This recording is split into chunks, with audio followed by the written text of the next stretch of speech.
नमस्कार। चेतौर दर्शन में आज समाचार में पुनः आप सभी का स्वागत है। नजर डालते हैं आज के समाचारों की ओर और आज समाचार खास है। शुरू से लेकर अंत तक समाचार अवश्य देखें और देखें कि किस तरह स्थिति है राजस्थान के चित्तौड़गढ़ जिला मुख्यालय की। नजर डालते हैं आज के समाचारों की ओर। केंद्रीय सहकारी बैंक चित्तौड़गढ़ को गत 31 मार्च तक 179 लाख रुपए से भी अधिक का शुद्ध लाभ हुआ। यह जानकारी शनिवार को आयोजित एक प्रेस कॉन्फ्रेंस के दौरान बैंक के चेयरमैन एमडी एवं इस बैंक के पूर्व में अध्यक्ष रहे एवं मौजूदा विधायक चंद्रभान सिंह ने दी। बैंक द्वारा अब तक जो योजनाएं संचालित की जा रही है और जो प्रगति की गई है उसके लिए इस प्रेस कॉन्फ्रेंस का आयोजन किया गया। चित्तौड़गढ़ केंद्रीय सहकारी बैंक को गत 31 मार्च तक 182.95 लाख रुपए का शुद्ध लाभ हुआ। चित्तौड़गढ़ केंद्रीय सहकारी बैंक लिमिटेड के अध्यक्ष लक्ष्मण सिंह और एमडी एवं पूर्व में इस बैंक के अध्यक्ष रहे एवं मौजूदा विधायक चंद्रभान सिंह आर्या ने शनिवार को आयोजित एक प्रेस कॉन्फ्रेंस के दौरान बैंक की अब तक की प्रगति एवं संचालित की जा रही विभिन्न योजनाओं के बारे में जानकारी देते हुए बताया कि बैंक में मियादी जमाओं पर 8% तक ब्याज दिया जा रहा है।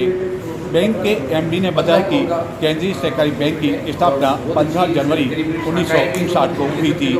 CKSB ने ग्रामीण और कृषक समुदाय के लिए विशेष रूप से सेवा के 65 वर्ष सफलतापूर्वक पूरे कर लिए हैं। और खुद की योजनाएं भी काफ़ी हैं, खुद का काम भी काफ़ी है, एक्स्ट्रा फर्नीचर भी काफ़ी है। और अभी इन्होंने हर साल एक चीज़ के लिए और मैं चेयरमैन साहब को बहुत बहुत धन्यवाद दूँ। हर साल इनके स्टाफ की DPC भी हर साल होती है। ऐसी किसी बैंक में पिछले बार मैं चेयरमैन बना उस टाइम 17 साल में DPC हुई थी और अब DPC भी हर साल हो रही है। और हर साल कर्मचारियों की भर्ती के लिए भी इन्होंने वैकेंसी निकाली है, वो हुई है। और हमारे यहाँ के व्यवस्थापक हैं उनको भी स्क्रीनिंग के माध्यम से इन्होंने करीब 250-300 पहले लिए और बहुत जल्दी स्क्रीनिंग करेंगे और अब 250-300 वेटिंग में है, उनको भी स्क्रीनिंग करेंगे, जल्दी उनको परमानेंट करेंगे। और यहाँ के बैंक की शाखाएँ अच्छी है, बैंक का काम अच्छा है और यहाँ के कर्मचारी को अच्छा काम है, इसी कारण ये लाभ बिक्री हो पा रहा है। और यहाँ के सरकारी समितियों जो 300 और 82 373 यहाँ की सरकारी बैंक और लैब वो भी बहुत अच्छा काम है। और यहाँ के व्यवस्थापकों का बैंक का सबका अच्छा काम है, इसलिए बैंक की विशेष में और आने वाले दिनों को शुभकामनाएं देता हूँ। आने वाले दिनों में बैंक की बहुत अच्छा चले और इसकी नई शाखाएँ और खुली, इसी में बने। सरकार की उपलब्धियों के बारे में, सरकार की ST लोन के बारे में, लॉन्ग टाइम लोन के बारे में और फसली ऋण के बारे में, इंश्योरेंस के बारे में काफ़ी लोगों ने डिटेल बताया। उसमें आज मेरे को भी निमंत्रण दिया कि आप ये स्थानीय MLA हो, आप भी हो, तो मेरे को आने का मौका भी मिला। और आज मैं यहाँ के बोर्ड के, यहाँ के चेयरमैन साहब को धन्यवाद देना चाहता हूँ। जिस प्रकार का यह बैंक राजस्थान में नंबर 1 बैंक केंद्रीय सरकारी बैंक यहाँ का है और जिस प्रकार का इन्होंने अच्छा यहाँ का लाभ कमाया यहाँ के बैंक ने, और यहाँ के पे क्लेम्स अच्छी चल रहे हैं, भंडार मार्केट अच्छा चला है, इसलिए मैं ये बोर्ड को धन्यवाद देना चाहता हूँ। ये आम सभा में भी काफ़ी प्रस्ताव इन लोगों ने पास किया है और यहाँ की योजनाओं के बारे में, सरकारी योजनाओं के बारे में इन लोगों ने आज प्रेस कॉन्फ्रेंस रखी है। उसी योजनाओं के बारे में इन्होंने विस्तृत जानकारी यहाँ के MD साहब ने, यहाँ के चेयरमैन साहब ने, यहाँ के बोर्ड ने दिया है और काफ़ी अच्छी योजनाएँ यहाँ बैंक की निकली। तो आप भी केंद्रीय सहकारी बैंक के चेयरमैन रहे, फिर MLA पद तक पहुँचे, क्या परिवर्तन आप महसूस करते हैं उस समय और इस समय में? आज की तारीख में, उस टाइम सरकारी समिति ऑनलाइन नहीं थी, हमारे टाइम को बैंक ऑनलाइन नहीं थे। आज की यहाँ की सभी शाखाएं ऑनलाइन हो गई, यहाँ की सरकारी समितियाँ ऑनलाइन हो गई। आज पैसा लेन देन हो गया, ATM के माध्यम से पैसा लेन देन हो गया और काफ़ी अच्छी शाख इस बैंक की बड़ी है। राजस्थान का नंबर 1 बैंक ये बना है। तो 29 बैंक में अगर कोई नंबर 1 बैंक है राजस्थान का तो केंद्रीय सरकारी बैंक चित्तौड़गढ़ का है और अच्छा काम है। सबसे बड़ी कमी है, कई ग्राहक हैं, कई खातेदार हैं, लेकिन ATM की सुविधा अब तक नहीं है। ATM लगा चुके हैं, ये चालू बहुत ही जल्दी 6 महीने में यहाँ के ATM सभी जगह चालू कर देंगे और ATM से लेन देन यहाँ का केंद्रीय सरकारी बैंक का होगा। सर, हाल ही में जो आम सभा संपन्न हुई उसमें यदि बड़े निर्णय की बात करें तो क्या रहे और ऋण की बात करें तो कौन कौन सा नवाचार किए गए बैंक की ओर से? केंद्रीय सहकारी बैंक चित्तौड़गढ़ की जो गत साधारण सभा थी उसमें अल्पकालीन ऋणों के लक्ष्य 1150 करोड़ रुपए के रखे गए। पिछली बार भी हमने 1130 करोड़ रुपए के करीब में ऋण वितरण किया था। और नवाचार में राज्य सरकार द्वारा जो समय समय पे जो ऋण योजनाएँ लागू की जा रही है, उसका तत्परता से चित्तौड़गढ़ केंद्रीय सहकारी बैंक द्वारा संपादन किया जा रहा है, जिसमें गत वर्ष राजीविका में बैंक ने लगभग 11 करोड़ रुपए का ऋण वितरण किया था। इस बार भी माननीय मुख्यमंत्री महोदय की पहल पे जो गोपालन योजना है, उसके तहत लगभग 500 आवेदन हमने तैयार करवा दिए हैं और उसमें भी हम ऋण वितरण करेंगे। और बैंक की वित्तीय स्थिति भी सुदृढ़ है। 1,82,00,000 का ऑपरेशनल प्रॉफिट रहा है और एक्यूमुलेटेड प्रॉफिट लगभग 15 करोड़ रुपए हमारा बैंक का रहा है। और बैंक अपनी 18 ब्रांचों के माध्यम से किसानों के लिए तत्परता से ऋण वितरण एवं उनकी सामाजिक सुरक्षा की योजनाओं का समावेश करते हुए कार्य निष्पादन कर रही है।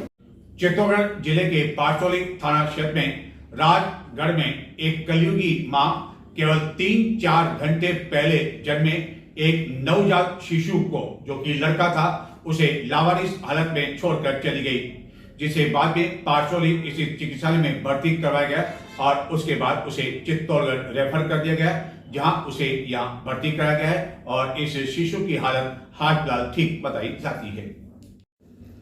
क्या किसी माँ का दिल इतना भी कठोर होता है कि जिस शिशु को वह 9 महीने तक अपने गर्भ में पालती है और उसके बाद एक पत्थर दिल और कलयुगी माँ की तरह उसे लावारिस हालत में छोड़कर चली जाती है। ऐसा ही कुछ वाकया जिले के पारसौली थाना क्षेत्र के राजगढ़ गांव में भील बस्ती में हुआ, जहां अज्ञात महिला मात्र 4 घंटे के नवजात को एक घर के बाहर रोता बिलखता छोड़ गई। यह नवजात शिशु एक लड़का था और बाद में इस घटना की जानकारी मिलने पर पुलिस मौके पर पहुंची एवं कई लोग एकत्रित हो गए और जिस घर के बाहर इस बालक को रोता बिलखता छोड़कर चले गए, वह घर वाले यानी कि वह दंपति इस बालक को तत्काल गोद लेने एवं इसकी देखभाल करने के लिए भी तैयार हो गए, लेकिन पुलिस ने बताया कि ऐसा संभव नहीं है, इसके लिए कानूनी प्रक्रिया पूरी करनी पड़ती है। जिले भर की आशा सहयोगियों का जिला स्तरीय सम्मेलन मातृकुंडिया में संपन्न हुआ एवं जिले भर से आशा सहयोगियों ने इस अवसर पर अपनी पीड़ा भी व्यक्त की एवं बताया कि आशा सहयोगियों से कई तरह का कार्य समय समय पर लिया जाता है, लेकिन मानदेय के नाम पर उन्हें केवल 4,500 रुपए ही प्रति माह दिए जा रहे हैं, जो कि आज के महंगाई के समय में ऊंट के मुंह में जीरा के समान है। जिले की आशा सहयोगियों का प्रथम जिला सम्मेलन मातृकुंडिया में स्थित एक धर्मशाला में ऑल इंडिया आशा वर्कर यूनियन की राष्ट्रीय उपाध्यक्ष कमलेश के मुख्य अतिथि में संपन्न हुआ। कार्यक्रम की अध्यक्षता सुमित्रा चोपड़ा ने की एवं इस अवसर पर आशा सहयोगियों ने अपनी पीड़ा से रूबरू करते हुए बताया कि कई काम आशा सहयोगियों से करवाए जाने के बावजूद उन्हें नाम मात्र का मानदेय दिया जा रहा है। राजकीय विधिक दिवस के अवसर पर शनिवार को विभिन्न कार्यक्रम आयोजित किए गए। पंचायत समिति परिसर में भी एक कार्यक्रम आयोजित किया गया एवं रैली का आयोजन कर इस बारे में लोगों को जागरूक किया गया। चित्तौड़गढ़ एवं जिले भर में शनिवार को राष्ट्रीय विधिक सेवा दिवस का आयोजन किया गया। इस अवसर पर पंचायत समिति कार्यालय परिसर में एक कार्यक्रम आयोजित किया गया।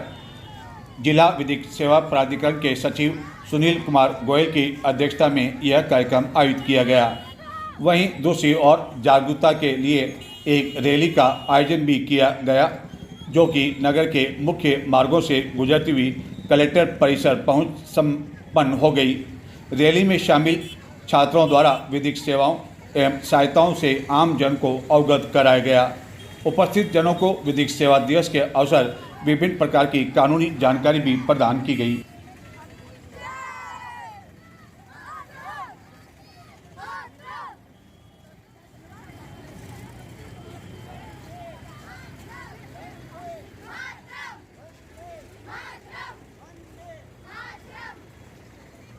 जिले की शंभूपुरा थाना पुलिस ने नाकाबंदी के दौरान एक कार से 101 किलो से भी अधिक अवैध डोडा चूरा जब्त कर कार भी जब्त कर ली, लेकिन इस दौरान तस्कर मौके से फरार हो गया। पुलिस के अनुसार अंधेरा का फायदा उठाते हुए तस्कर फरार हो गया। चित्तौड़गढ़ जिले की शंभूपुरा थाना पुलिस ने अवैध मादक पदार्थों की तस्कर के खिलाफ कार्रवाई करते हुए एक कार से 101 किलो 140 ग्राम अवैध डोडा चूरा जब्त कर कार भी जब्त कर ली, लेकिन तस्कर मौके से फरार हो गया। पुलिस के अनुसार उसका पीछा भी किया गया, लेकिन अंधेरा का फायदा उठाते हुए वह फरार हो गया। चित्तौड़गढ़ जिला मुख्यालय स्थित श्री सांवलिया चिकित्सालय में व्याप्त गंदगी एवं अन्य अव्यवस्थाओं के बारे में आए दिन कोई जानकारी मिलती रहती है, लेकिन शनिवार को दोपहर करीब 1:30 बजे, जबकि चिकित्सालय का बाकायदा समय चल रहा था, अधिकांश कक्ष से चिकित्सक गायब थे एवं उनके बारे में कोई जानकारी नहीं देने वाला था कि आखिरकार सभी चिकित्सक एक साथ कहां चले गए। केवल 4-5 चिकित्सक ही इस दौरान आउटडोर में मौजूद थे एवं इस कारण मरीजों को इधर उधर भटकने के लिए मजबूर होना पड़ा और चिकित्सकों के नहीं आने से कई मरीज बैरन लौटने के लिए मजबूर हो गए। यह है चित्तौड़गढ़ जिले का सबसे बड़ा सरकारी चिकित्सालय। चित्तौड़गढ़ जिला मुख्यालय पर स्थित श्री सांवलिया चिकित्सालय में न केवल चित्तौड़गढ़ बल्कि जिले भर से यहाँ तक कि निकटवर्ती मध्य प्रदेश से भी कई मरीज उपचार करने के लिए करवाने के लिए आते हैं, लेकिन इस चिकित्सालय में आए दिन किसी न किसी अव्यवस्था को लेकर खबरें सामने आती रहती है, जिसके कारण पूर्व में तो इस चिकित्सालय में फोटोग्राफी एवं वीडियोग्राफी पर भी रोक लगा दी गई थी, लेकिन जब काफ़ी हो हल्ला हुआ तो इस रोक को हटाना पड़ा। शनिवार को कुछ इसी तरह की स्थिति देखने को मिली, जबकि चिकित्सालय के कार्य के समय ही अधिकांश चिकित्सकों के कक्ष में पंखे, लाइट सब कुछ चलते रहे। कमरे ठंडे होते रहे क्योंकि अभी गर्मी अभी भी महसूस की जा रही है, लेकिन इन चिकित्सकों के कक्ष से डॉक्टर गायब थे। 1-2 नहीं, 4-5 नहीं, बल्कि कई डॉक्टर चिकित्सालय के समय गायब थे और मरीज उनके कक्ष के बाहर इंतजार कर रहे थे। यह कोई भी जवाब देने वाला नहीं था कि आखिरकार डॉक्टर साहब कहाँ चले गए और उनके कमरे को कुल क्यों किया जा रहा है। हालांकि कुल तो इसलिए किया जा रहा है, जैसा कि बताया कि गर्मी अभी गई नहीं है और जब डॉक्टर साहब आए तो उन्हें कमरा ठंडा मिले, लेकिन ऐसे मरीज जो कि काफ़ी दूर से आए थे वह इन कक्षों के बाहर बैठे रहे कि आप अब डॉक्टर साहब आ जाएंगे, लेकिन इंतज़ार की भी हद हो गई और इस इंतज़ार में कई मरीज तो बैरन लौटने के लिए मजबूर हो गए।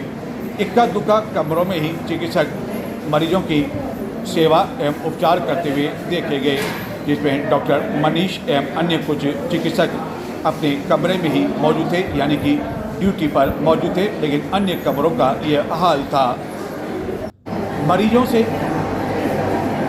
जब इस बारे में जानकारी चाही गई तो उनका कि वह तो काफ़ी देर से इंतजार कर रहे हैं, यहाँ तक कि इन चिकित्सकों के बारे में जो निर्धारित बोर्ड है वहाँ पर भी किसी तरह की कोई सूचना नहीं थी कि आखिरकार सभी डॉक्टर्स कहाँ चले गए। और इमरजेंसी वार्ड की हालत यह थी कि यहाँ पर भी चिकित्सक कम थे, नर्सिंग स्टाफ अधिक था। एक साथ कई मरीज इमरजेंसी कक्ष में आ गए थे, लेकिन उनकी देखभाल करने वाला कोई नहीं था। कटु पालका अच्छा पालका आप जाने में देसी हाँ तो आज कति देर में आप मैं आज सुबह को दूसरा काम कर रहे हैं। अब कति देर में 1.5 घंटा कोई डॉक्टर नहीं है। और कैसा डॉक्टर ने चेक कराना आपने? मतलब रमेश जी ने बताया, रमेश तो उसको चेक कर रहा हूँ 8 नंबर में आयो। हाँ और यहाँ है नहीं 1.5 घंटे से कोई डॉक्टर। राज्य सरकार द्वारा गत दिनों सफाई कर्मचारियों की भर्ती निकाली थी, लेकिन बाद में भाजपा सरकार सत्ता में आई और यह नियम लागू कर दिया कि अनुभवी को प्राथमिकता दी जाएगी, लेकिन इसको लेकर राजस्थान में वाल्मीकि समाज विरोध कर रहा है। चित्तौड़गढ़ में भी वाल्मीकि समाज ने इसका विरोध करते हुए शनिवार को चित्तौड़गढ़ के विधायक चंद्रभान सिंह आज्ञा को विधायक कार्यालय पहुंचकर ज्ञापन दिया। अखिल भारतीय सफाई मजदूर संघ एवं अखिल भारतीय वाल्मीकि महासंघ के संयुक्त तत्वाधान में शनिवार को विधायक चंद्रभान सिंह आकिया से भेंट कर उन्हें सफाई कर्मचारी भर्ती 2024 में अनुभव प्रमाण पत्र की बाध्यता समझकर वाल्मीकि समाज को ही नियुक्ति प्रदान करने की मांग को लेकर ज्ञापन सौंपा। इस दौरान वाल्मीकि समाज के कई पदाधिकारी एवं बड़ी संख्या में सफाई कर्मचारी भी मौजूद थे। चित्तौड़दर्शन में और भी है समाचार, लेकिन उससे पहले लेते हैं एक छोटा सा ब्रेक और ब्रेक के बाद आपको बताएंगे चित्तौड़गढ़ की आज की सबसे बड़ी खबर। याद आ जाएगी इस खबर को देखकर आपको अक्षय कुमार की फिल्म गब्बर इज बैक। जी हाँ, जिस तरह इस फिल्म में एक प्राइवेट चिकित्सालय की जो लूट के बारे में बताई गई थी, कहानी बताई गई थी, जानकारी दी गई थी कि किस तरह एक व्यक्ति मृत हो गया, उसकी मौत हो गई, लेकिन उपचार के बावजूद उसके परिजनों से राशि लूटी जाती रही। हालांकि ऐसा चित्तौड़गढ़ में राशि लूटने का मामला तो नहीं हुआ, लेकिन एक व्यक्ति की मौत हो चुकी थी चिकित्सालय की चौखट पर, लेकिन इसके बावजूद चिकित्सक चार चिकित्सक उसकी जांच करते रहे, दो बार ईसीजी कराई, लेकिन चिकित्सक यह समझ नहीं पाए कि इस व्यक्ति की तो मौत हो चुकी है। और चौंकाने वाली बात यह रही कि इस मृत व्यक्ति को बाद में आईसीयू में भी भर्ती करवा दिया गया। देखें एक छोटे से ब्रेक के बाद।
ब्रेक के बाद चित्तौड़दर्शन में पुनः आप सभी का स्वागत है।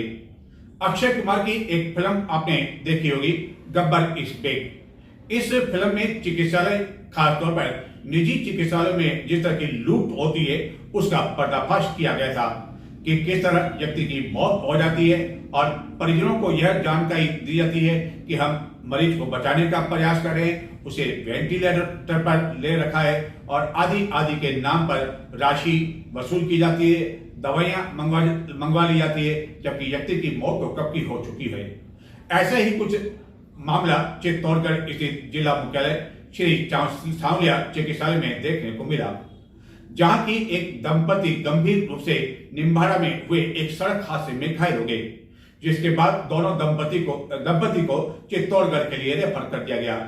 यहाँ रेफर करने के बाद चिकित्सालय पहुंचते ही व्यक्ति की मौत हो गई, जबकि उसकी पत्नी गंभीर रूप से घायल थी, जिसे भर्ती कराया गया। लेकिन इस व्यक्ति की मौत होने के बाद चार चिकित्सक उसकी जांच करते रहे और दो बार ईसीजी करवाई, लेकिन इसके बावजूद चिकित्सक यह नहीं समझ पाए कि इस व्यक्ति की तो मौत हो चुकी है। और यही नहीं, मृतक व्यक्ति के नाम पर पर्ची कटवाई और बाद में उसे आईसीयू में भी भर्ती करवाने के लिए कह दिया गया।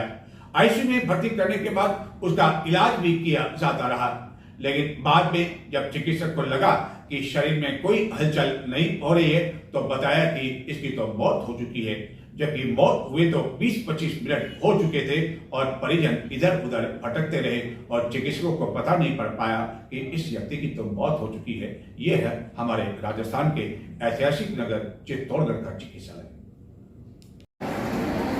निजी चिकित्सालय में किसी व्यक्ति की मौत हो जाने के बावजूद चिकित्सालय में उपचार के नाम पर राशि वसूल करने के समाचार एवं घटनाएं तो आए दिन देखने एवं सुनने को मिलती है, लेकिन चित्तौड़गढ़ जिला मुख्यालय स्थित श्री सांवलिया चिकित्सालय, जो कि जिले का सबसे बड़ा सरकारी चिकित्सालय है, वहाँ पर एक मृत व्यक्ति का न केवल उपचार किया जाता रहा बल्कि उसे आईसीयू में भी भर्ती कर लिया गया और बाद में परिजनों को उसकी मौत की जानकारी दी गई, जबकि उसकी मौत तो 20-25 मिनट पहले ही हो चुकी थी।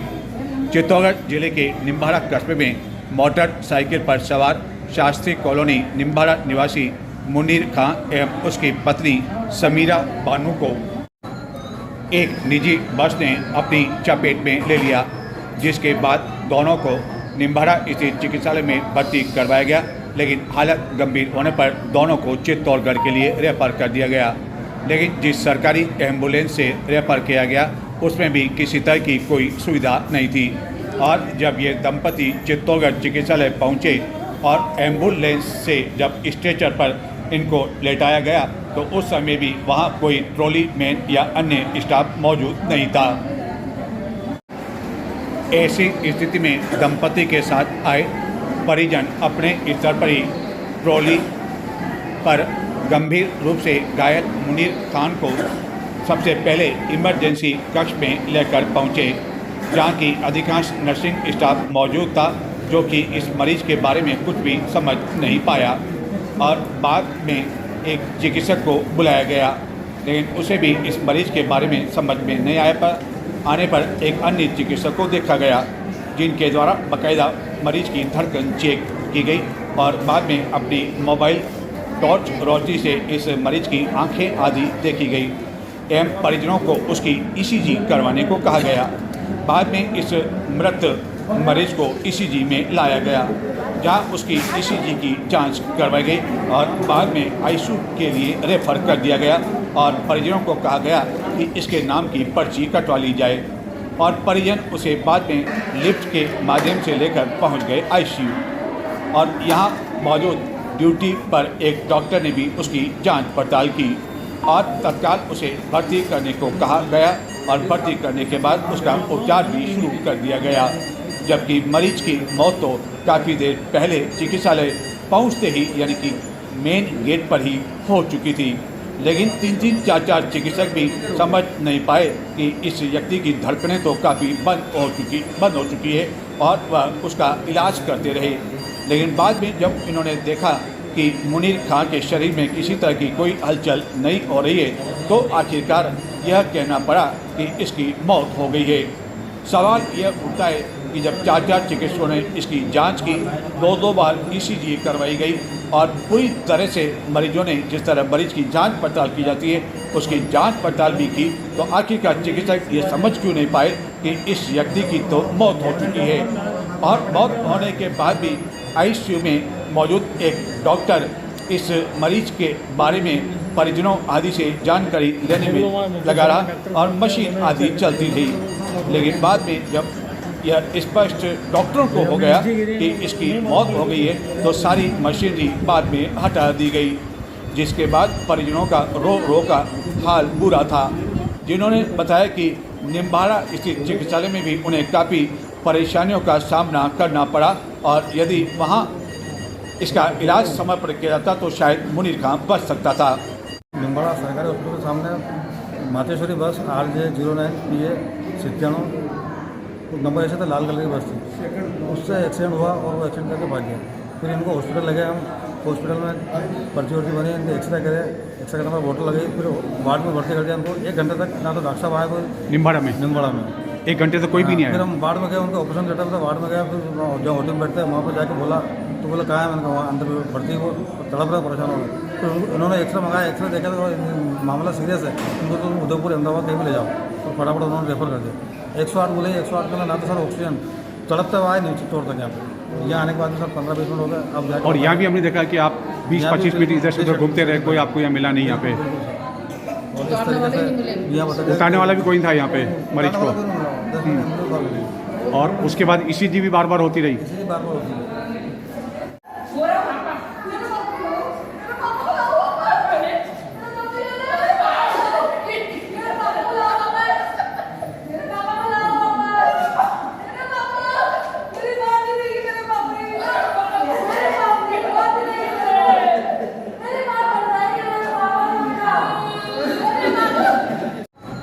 एक और जहां मुनीर खां एवं उसके परिजनों को इस स्थिति से गुजरना पड़ा, वहीं दूसरी और एक अन्य वार्ड में भर्ती उसकी पत्नी समीरा बानो का हाल ये था कि उसकी हालत गंभीर होने के बावजूद वार्ड में कोई भी डॉक्टर मौजूद नहीं था, और मलहम पट्टी लगाकर उसके परिजनों के साथ उसे राम भरोसे छोड़ दिया गया, यानी कि परिजन जाने और परिजन ही उसकी सार संभाल करें।